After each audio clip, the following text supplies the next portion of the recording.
my name is Cara Patrick. It is the 21st of April, 2023. I'm here with Mason Keezer. With the Samuel Proctor Oral History Program. This interview is a part of the Tidewater Main Street Project. Who do I have the pleasure of speaking with today? Portia Johnson.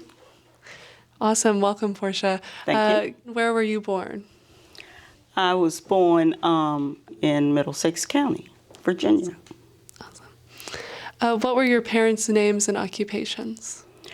My father, Reverend John J. Lewis, he was a minister, and my mother, Pearl Ramona Jeter Lewis, served as pretty much basically a housekeeper. Where was your father a minister at? Well, once we moved to Middlesex, it was the Church Emmanuel Baptist Church, which is in Saluda. He was also once pastor at First Baptist Hominy Village and the Union Prospect Baptist Church in King and Queen County. Awesome. And he remained pastor of the last two churches, and Lebanon Baptist Church here in Middlesex. But Emmanuel and Union Prospect, he remained pastor for 36 years. And your mother, how many homes did she work within, would you say? Well, my mother actually left our home when we were young children and moved north to work. Okay. Yes, and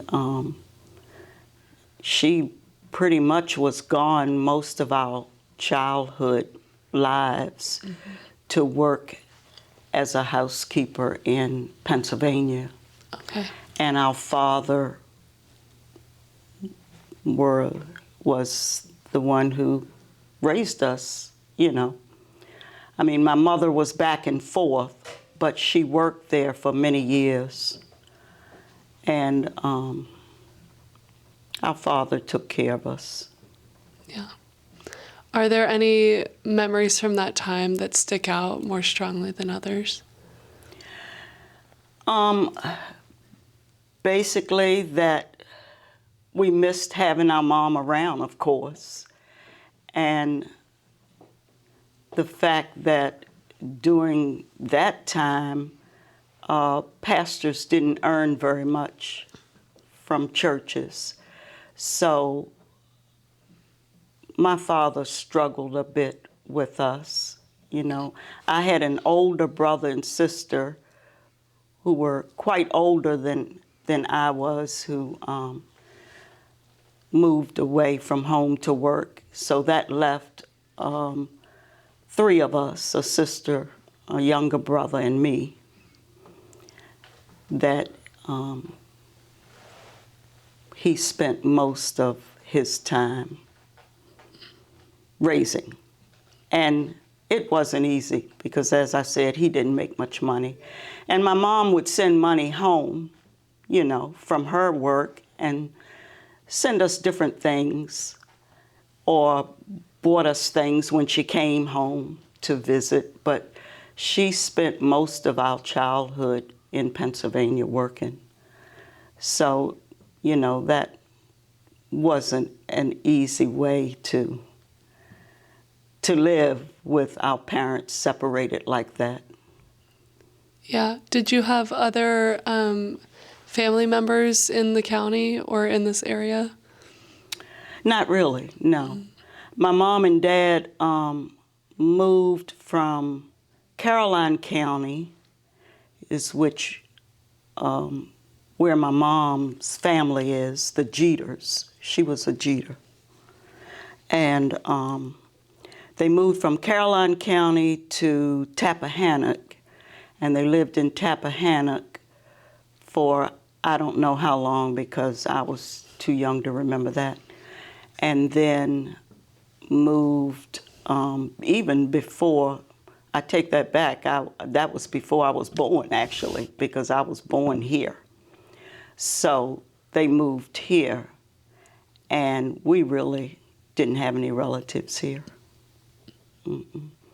They were all, my dad was from King and Queen County, so he had some relatives in King and Queen. My mom, as I said, was from Caroline County, so we have plenty of relatives in Caroline County, but actually none in Middlesex. Until our family grew, you know, our brother and my brothers and sisters' families grew, but originally not. Yeah. And I think we spoke about it before we started recording. So for the recording, can you remind me of your relationship to St. Clair Walker High School and Middlesex County High School? When I began 8th grade high school, I went to Middlesex High. That was the year 1964. And, well, to backtrack a little bit, my sister, Faye, started out with a group that you've probably heard about. I don't know if you have or not. They were called the infamous 13 that went to Middlesex High. This was all before integration. And my sister Faye was one of them. And the next year was when I was ready to go to high school. And she kept encouraging me to come and join the rest of them, which I did. Would you say your older sister was a role model or mentor to you in that way, or? Yeah, most definitely. She was, yeah. Yeah. What was your relationship with all of your siblings? Very good, very close. Yeah, we all got along just fine. Yeah. Are there any particular memories that stick out from your time at Middlesex High School? It was not, my high schooling was not something I remember as enjoyable.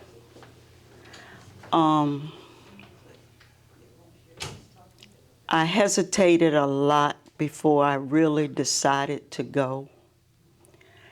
And my dad worked very diligently in the NAACP here in the county.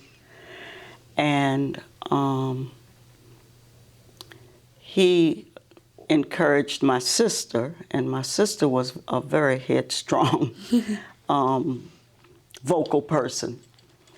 So she was anxious to go, actually. She and the other group, they were anxious to go. So when she encouraged me, my dad kind of backed her up on it because he thought, you know, it was a good idea. It was something that we needed to do. And there weren't many in the county who wanted to. So, but he didn't push me. He said, you know, it's totally up to you. It's up to you. Another thing that I will always remember about that is my oldest brother, who was a contractor, worked for a contractor in the county who was white. And he didn't like the idea that my sister and I were going to the white school because a lot of the people, of course, didn't approve. They didn't want us there.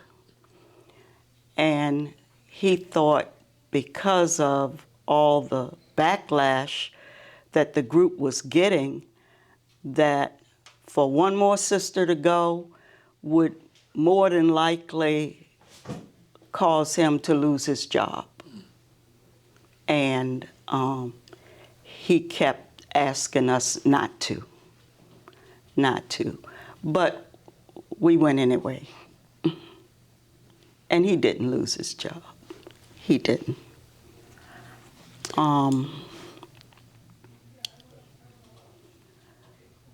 The time there was, as I said, it was not a happy time. You know, most kids enjoy their high school life, and I really didn't. And each year, I had made up in my mind that I wouldn't stay, that I'd go back to St. Clair Walker and join all the students that I had, you know, been in school with from first grade until that point. But I didn't. When it was time to go back, I went back. I just kind of felt that I had started something I wanted to finish. And I felt that if I went back to St. Clair Walker, it was as if they had won. They had beat me down, you know. Oh, she can't stick it out. Let her go. And that was my main reason, really, for not going back to St. Clair Walker. So I stuck it out. I did. I had some difficult times, some unhappy times, some very rude and nasty comments made to me almost daily, you know. Pretty much every day we were called names and we were told we didn't belong there. But we stuck it out. We did. And in the end, I was glad I did. I was. Another thing that stays in my mind is my friends that I left from St. Clair Walker.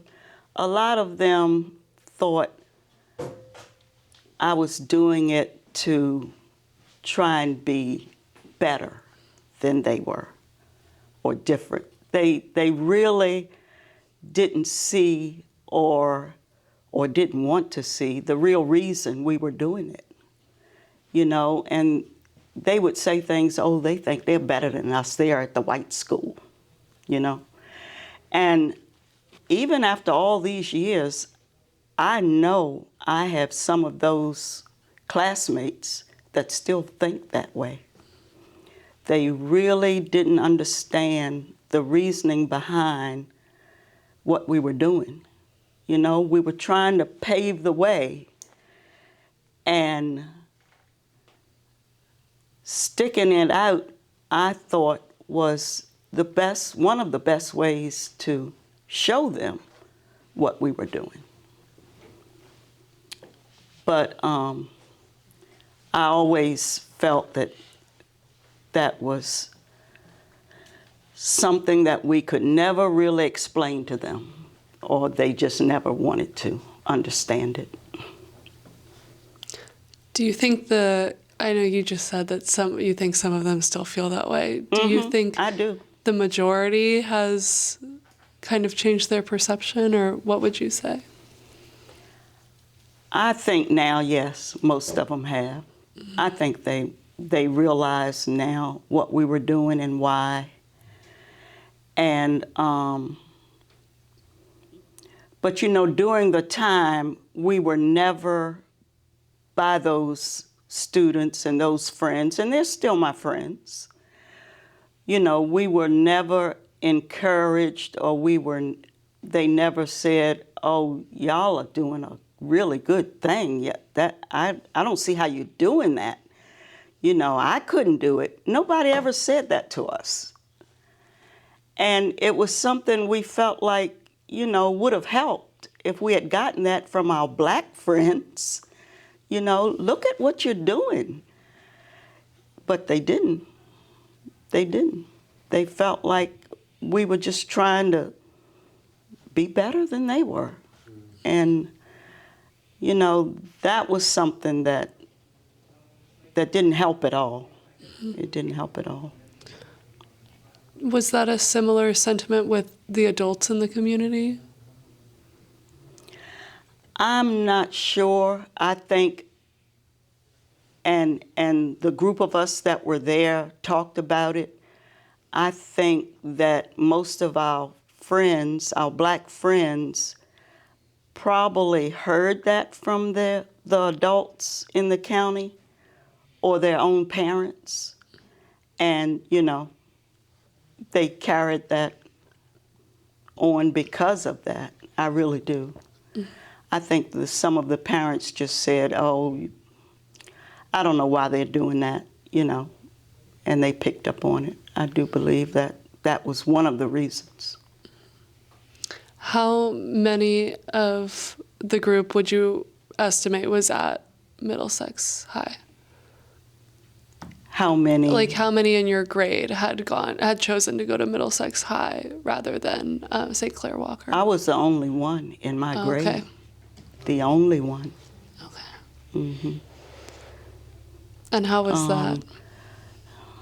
It wasn't easy. It wasn't easy. Like I said, nobody ever wanted to sit beside you. You know, at lunchtime, we were always kind of given a separate area. If we sat at a certain table for 2 or 3 days at lunchtime, then that was considered the black table. You know, don't sit there. So, same thing. Well, in the beginning, we didn't ride the white buses. We had a bus that transferred us from the black school to Middlesex High, from St. Clair Walker to Middlesex High. So we didn't ride the white buses, but after, I don't know how many years it took before we actually were allowed to ride the white buses. But the same thing was on the buses. You know, nobody would sit beside, they would stand up before they'd sit beside us. Mm-hmm. If there weren't any seats.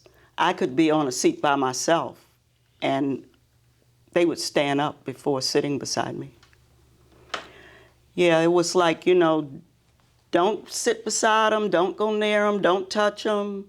They're a different breed of people. That's the way it was. And with your teachers, how was that relationship? Not close at all. They, I think they just handle it as if it's something they had to do because we were students like the rest of them. But there was no close relationship with teachers. Not at all. Mm-mm. Even to the point where sometimes if they'd see something happening that, you know, shouldn't have been, it was like they didn't see it. So they kind of stayed out of the black-white situation. Yeah, no closeness of teachers. And was that the same with administrators, like principals and guidance counselors? Mm-hmm. Pretty much the same. Pretty much the same. There might have been a couple of teachers that would talk to you or that you felt you could talk to them. But, you know, there really wasn't any closeness. Mm-mm. Did you participate in any extracurricular events that were associated with the school? No. How about with St. Clair Walker High School? Were you allowed to participate in any of those extracurricular activities or go to watch basketball games or things like that? Sure. You know, as I said, I still had my friends, mm-hmm. and we still did things together on weekends. And I definitely went to all the sports, the basketball games, and whatever they had, mm-hmm. yeah. Because that really was still the fun part of my education, was being with my friends. So, yeah, we still did things together on weekends. Uh-huh. Cool. Yeah. Part of our questions ask about Cook's Corner. Was that a weekend spot for activities, or? When you say Cook's Corner, you mean what exactly?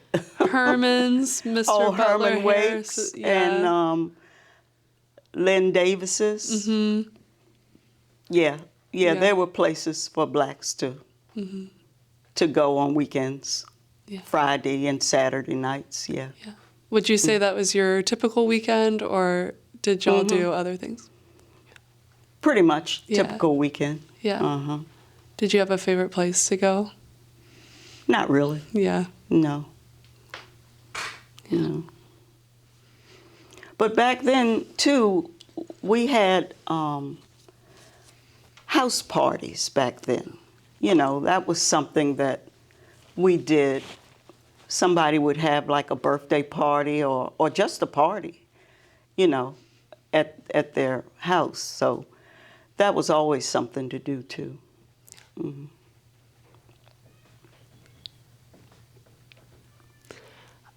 Are there any regional or national news events you remember during your time at school? I remembered this particular incident when Dr. Martin Luther King was killed. And the flags were to be lowered half-staff. And someone from the school office went out and lowered the flag one particular morning, right after he was assassinated. And I was sitting in a classroom toward the highway where you could see that flag, and I saw a group of boys go out there and put the flag back up. So it angered me. It made me mad. So I got up and left the classroom and went to the office, and those boys were coming in laughing and using the N-word and whatnot. And I went to the office and I said, the flag should be at half-staff, and I named the boys that I saw. And I told the principal, and he didn't take it as if it was of great importance, but he said, okay, I'll take care of it. And I remember doing that, and I remember the boys, how they laughed at me so much for doing it. But I did it because it angered me. And was there any ramifications or punishment for that group of boys? Oh, no. Mm-mm. No, there was very little punishment for anything that they did to us. Very, very little. No. And, there were maybe a handful of people there who treated us nice. There were a few who treated us nice, but not many at all. There were some who just didn't bother to say anything one way or the other. But there were a few who were nice. Very few, though. I was telling my daughter, my grandson is playing baseball right now, and a lady that I was at Middlesex High with, who wasn't very nice to me while I was there, who was one of those who would call names like the others. Her grandson is also playing baseball right now. And so we see each other a lot. And she looks at me now and smiles and speaks very nicely and talks about our grandsons playing baseball, as if none of that ever happened. And I've also noticed that there have been some whites who have contacted me in some way, either messages or Facebook, and said to me, I have never had the chance to say this to you, but I admire what you did by coming to our school, coming to Middlesex High, and showing that, you were brave enough and had the courage to do what you did. I admire you for it. So, that has been very surprising to me. But I've had 2 or 3 people to tell me that. They never, they never at that time wanted to say it, but they say it now. And how does that does that change the way you feel about your high school experience at all, or? No, not really. No. Mm-mm. No, because, those feelings and all that I went through there, that's embedded. So I appreciate, and I let them know I appreciate them saying that to me now, because they really didn't have to. Mm-hmm. But no, that doesn't change it. Mm-hmm. Mm-mm, no.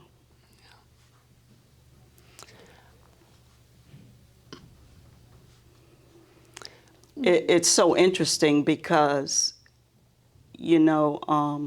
as I said, I only left the county for college and came back, and I've been here ever since. So I see a lot of those people all the time.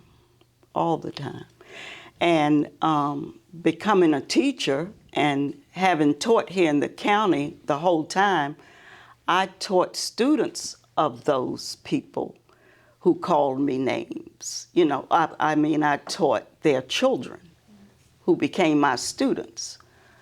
So that was kind of awkward, but it worked out. It did.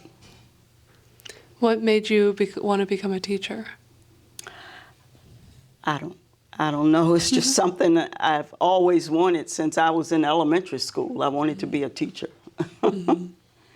And my dad used to say to me, "You're going to be a teacher. It's just something about you." Mm-hmm. And I just always wanted to be a teacher.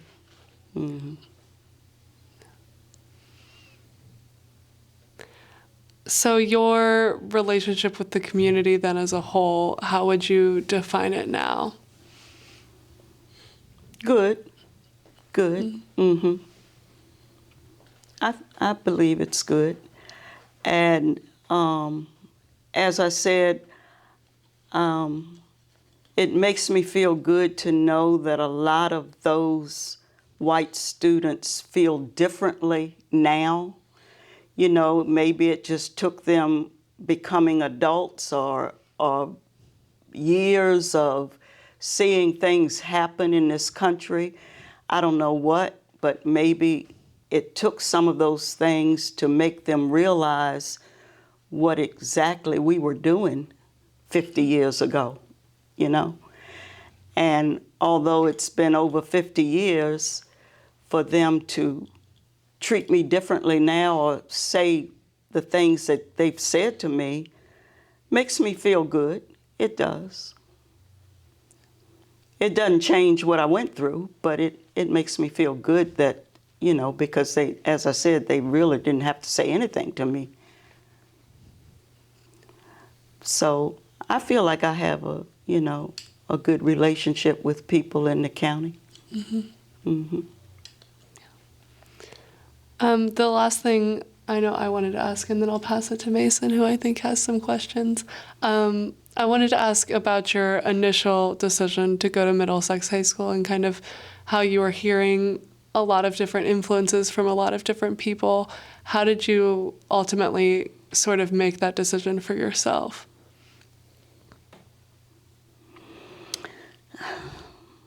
I think my sister was a big influence. We were very close. My sister and I were very close. And especially with my mother away from home, she kind of looked after me and my younger brother. So she, I think her talking about it and thinking that I would be able to handle it and make it like she did, I think her encouragement and influence in me was the major decision. Were you all at Middlesex High at the same time? Yes. She finished, well,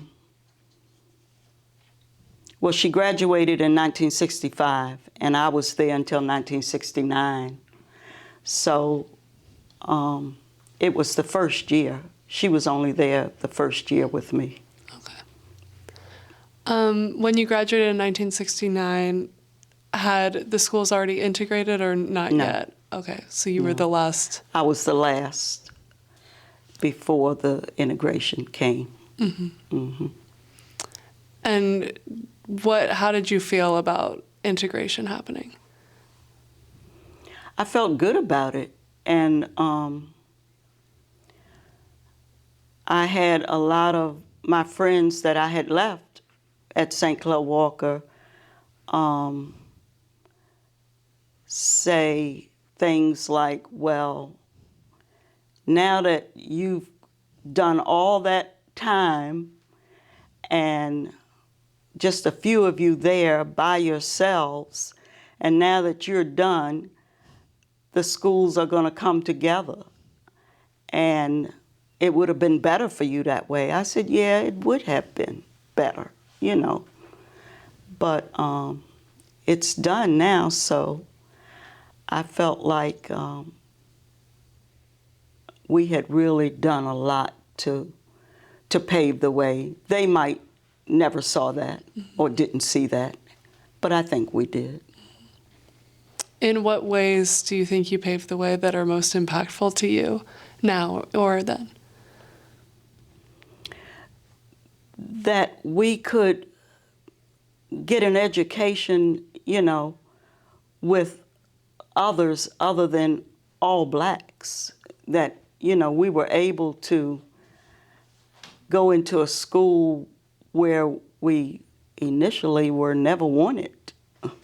And throughout that whole time, wasn't wanted, really. But I feel like it had some impact. I do. I can say from the other interviews I've done, it definitely did. Oh, okay. Okay. A lot of folks have mentioned that the people that were there earlier, they felt like impacted their time once everything integrated. Really? Well. Mm-hmm. Oh, okay. Yeah. Okay. Yeah. All right. Well, thank you so much. I'm going to pass it to Mason now because I think he has some things written down. I have some stuff written down right here. This is Mason. Oh, okay. Yeah. I think I'm going to work backwards. So the last thing I wrote was, have you talked to any of the black kids that came after you in Middlesex? So after you went off to college, did you ever talk to the people that were right after you? I have had some of them say to me, we don't have the problems that you all had. You all were the brave ones. You know, you all stuck it out, and you were so outnumbered, you know. And now the numbers are almost the same, so we don't have the problems you all had. How did you stick it out and be so outnumbered, you know? I've had that asked to me. Do you think that education in Middlesex County today is better for black people than it was when you went, or even before then? Yes, I do. Well, when you say better, just the quality of the relationships formed between students and teachers, the inter-student relationships. Do you think they've I do think that's better. Mm-hmm. Yeah, I think students and teachers interact better. Mm-hmm. Yeah, than they did during my time. Mm-hmm. Most definitely. And as a teacher, how long were you a teacher? 39 years. 39 years. So taking the long view of it, did you see any major changes? And just like what would be very normal or abnormal at the start? Did anything change like that in the relationships I was talking about, the teachers between the black kids and white kids and black kids and white teachers? I think over the years it just continued to get better. Mm-hmm. The interaction between the blacks and whites, students and teachers, I think it continued to get better. Do you think if you could name like a year or a decade or like a few years where there was like you reach a threshold where you're no longer getting like something like what you saw talking about them kids going and raising the flag, such an overt act of hostility would be unthinkable. Maybe in the 1980s or 90s that things changed in Middlesex County. Oh, that's hard to say, you know, when things actually changed. Because even now, I see things that, you know, between blacks and whites, even now, because I will sometimes say to a friend or to a family member, you know, you'd think we were back in the 60s or 70s to hear about some of the, you know, things that happen between blacks and whites. So it's at times as if it's never changed. So, you know, it's kind of hard to pinpoint a decade, so to speak, because from time to time, things seem as though they haven't changed. And to endure all those years in school, have you drawn strength from this later on in life, or you've had to feel like you've had to endure something similar like that, and you could go back to your experience in high school?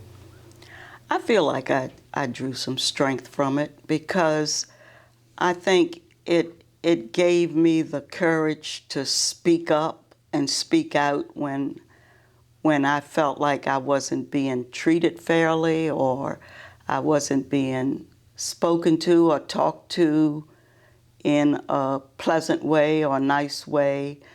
I think it just gave me a little strength and a little more courage to be vocal about my race. I do. Was this like when you were a teacher? Did you have to do that sort of thing? Like maybe some kids were disrespecting you? Yeah. Did you? I feel like normally a teacher it's a pretty straightforward to demand respect from a student. But in your situation, did you have to kind of think twice ever about how you were going to handle a situation like that in your classroom? Oh, no, I don't think I had to think twice about it. I just automatically knew the right thing to do or the right thing to say, I believe.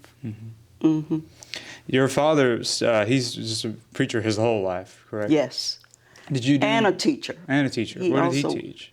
He taught in an elementary school here in the county. Did you do anything in the church with him and his church?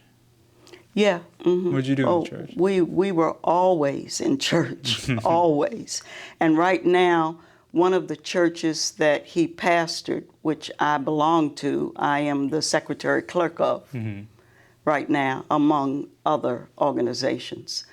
But we sang in the youth choirs. We were always in Sunday school.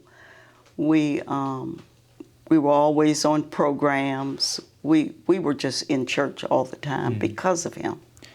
Do you think your faith helped you in those 4 years? Did you think on the Christian faith ever when you were doing most that? definitely. Can yes. you expand Yes. on that a little bit? Because my dad would always say, you know, sometimes he would always use the expression, you just have to bite your tongue.